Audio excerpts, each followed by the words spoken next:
Es un reporte financiero que organiza la información sobre los movimientos de recursos que ingresan y salen de la empresa.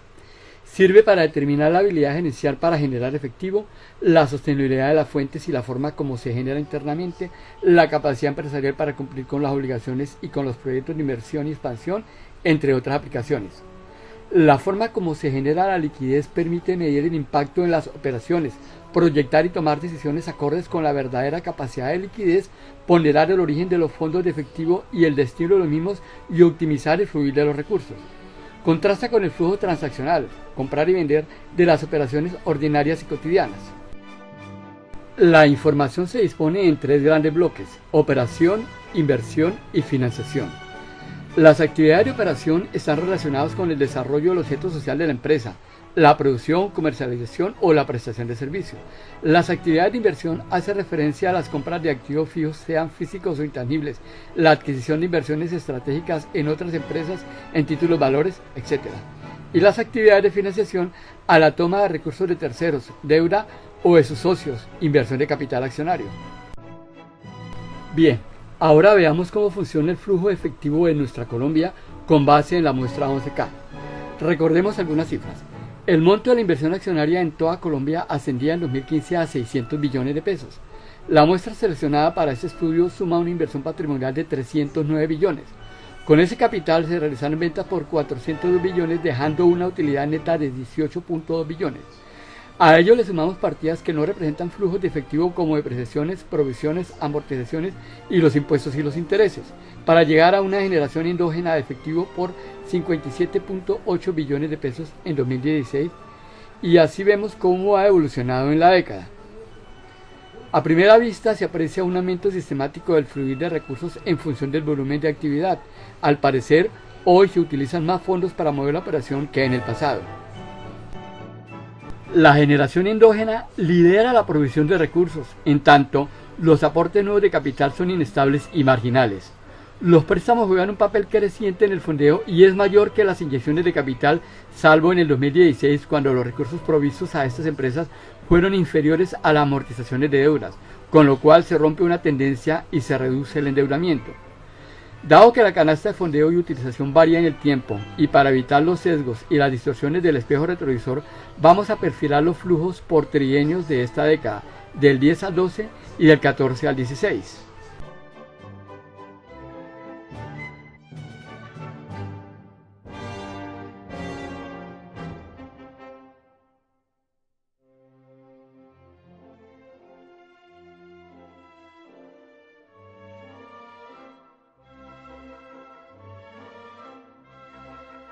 La generación operativa aporta el 76% de los recursos utilizados, en tanto los préstamos aportan el 11% y el capital el 8%. Al comienzo de la década, la generación aportaba más, el 78%, el capital nuevo un escaso 3.5%, por lo que recaía sobre los prestamistas el 14%. La inversión operativa consume la tercera parte de los recursos, en tanto la inversión fija cae dramáticamente de un 24 al 16%. Los dividendos ligeramente suben su cota del 14.6 a 15.2, en tanto los intereses por la alta deuda que viene acumulando se llevan el 19.3% cuando venían del 7%, y los impuestos mantienen su alta cuota. Si miramos bien, de los 12 puntos que toman de más los intereses, significó un sacrificio de 8 en inversión fija y de 3 en inversión operativa.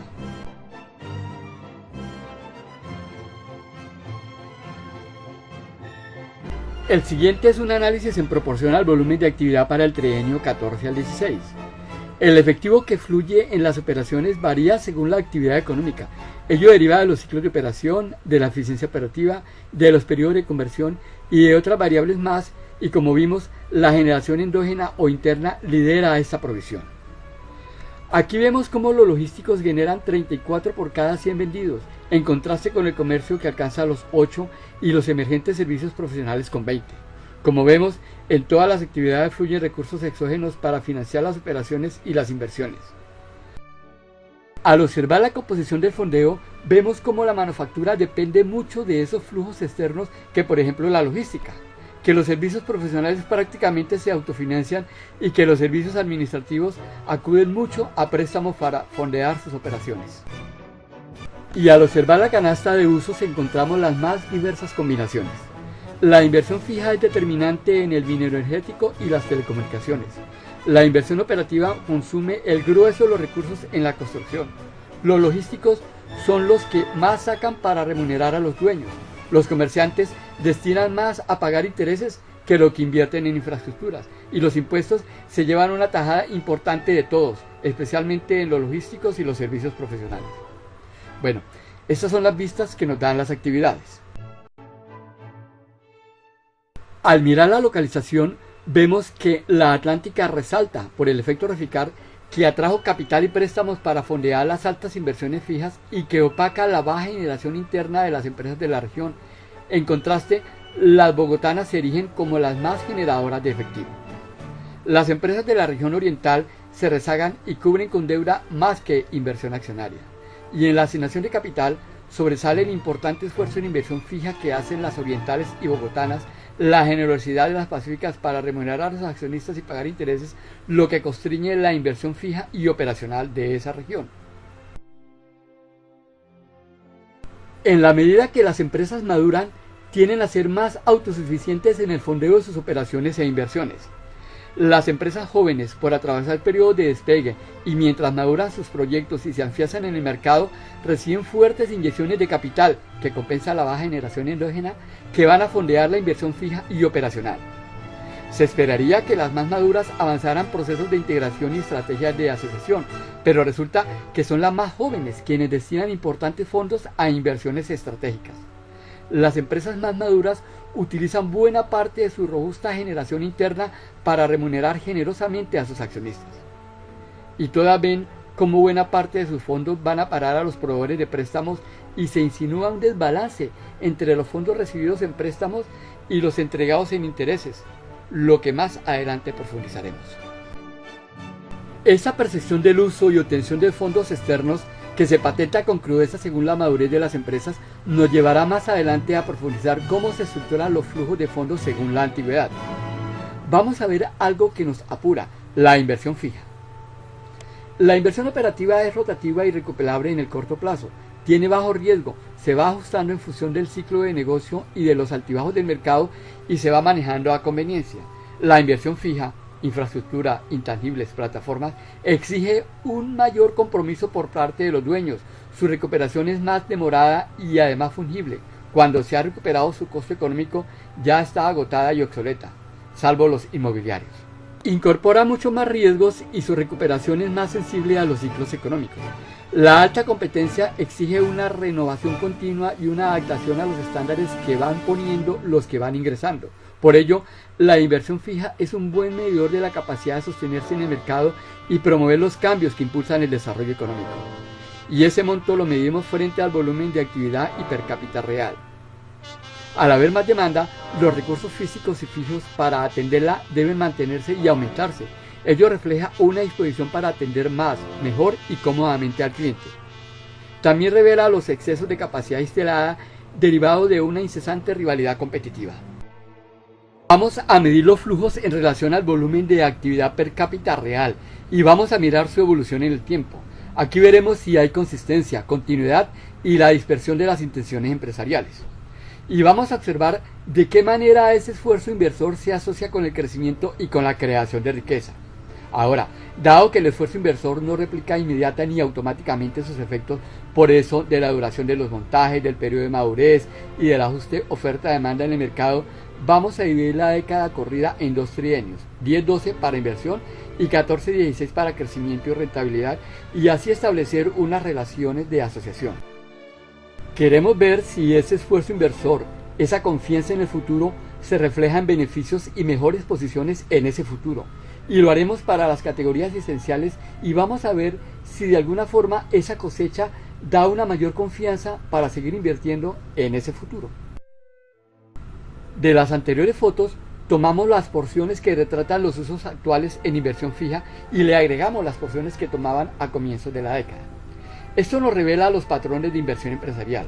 Aquí vemos cómo el comercio destina una porción pequeña a esta, cómo la información y las telecomunicaciones aumentan siendo la segunda actividad más prolífica a la inversión, cómo la inmobiliaria, por razones obvias, sobresalen, pero se contraen, y cómo la logística, luego de las amplias inversiones a finales de la década y comienzos de esta, hacen una pausa.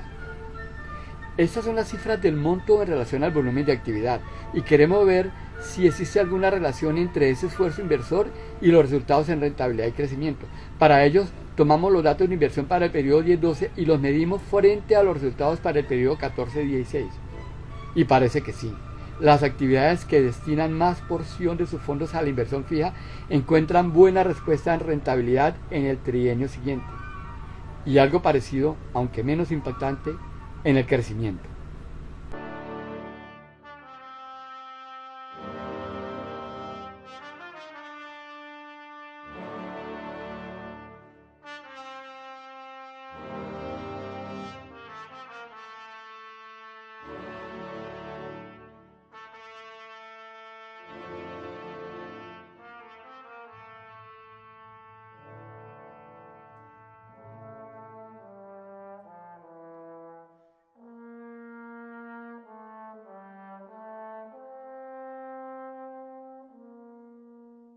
A comienzos de la década del 2010, los préstamos acumulaban un monto de 104 billones, equivalente al 47% del valor de las ventas.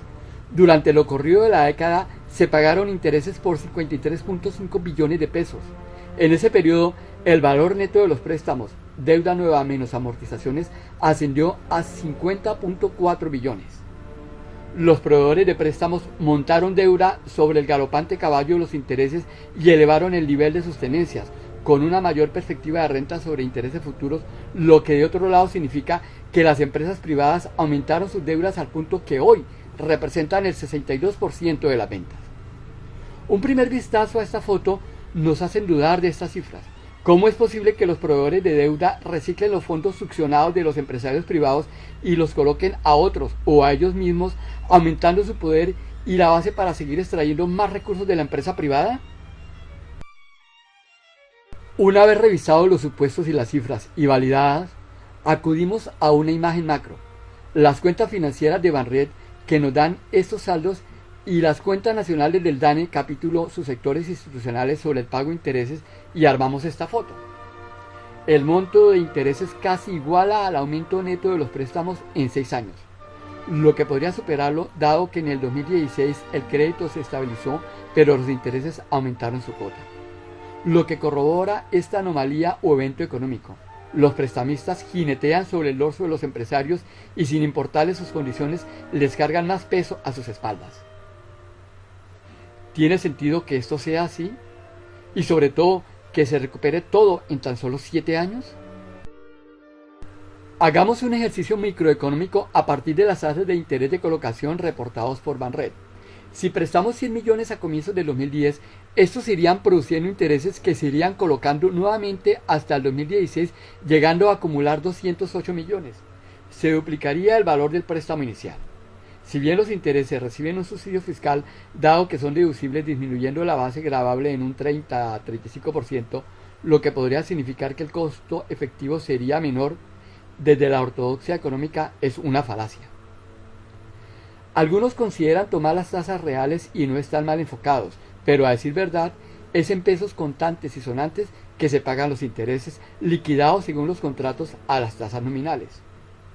Si liquidáramos sobre la tasa real, o sea descontada la inflación, el costo sigue siendo superior a la rentabilidad patrimonial, lo que corrobora aún más esta falacia.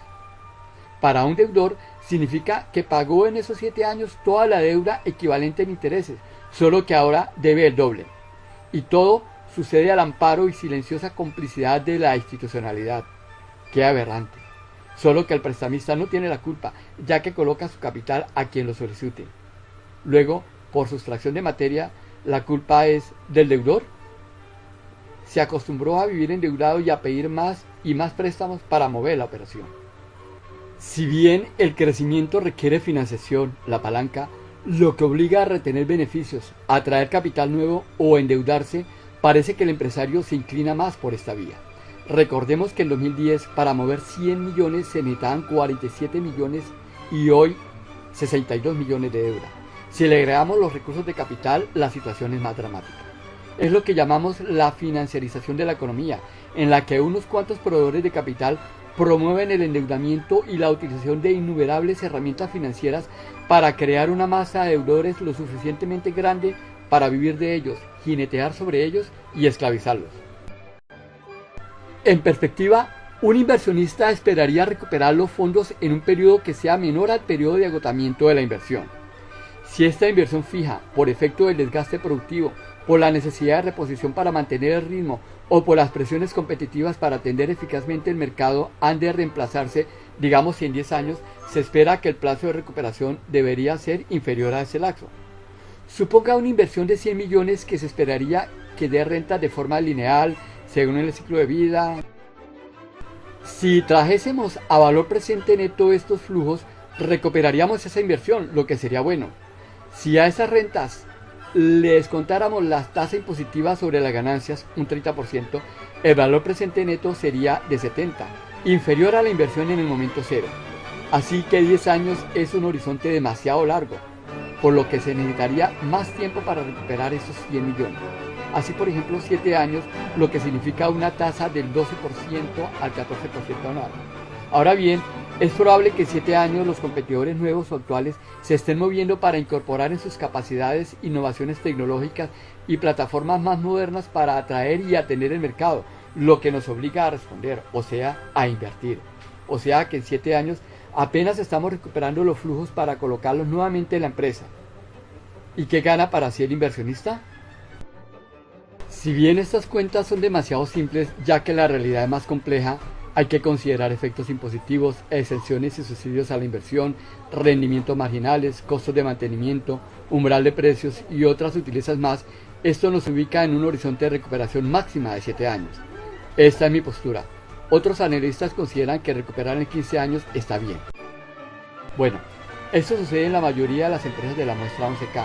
Por ello, vamos a ver las perspectivas de actividad, localización y antigüedad. Vamos a ver cómo se jinetean las actividades.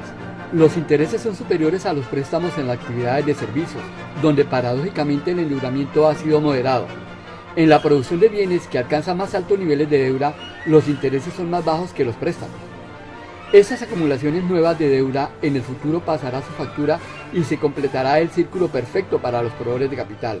Todos los intereses que se recauden de las empresas privadas excederán sus necesidades de capital y como se está llegando al límite sostenible de endeudamiento, no se colocarán más fondos en la empresa privada, lo que liberaría esos fondos hacia los otros agentes como el gobierno, las familias y, por qué no, al mercado extranjero de deuda.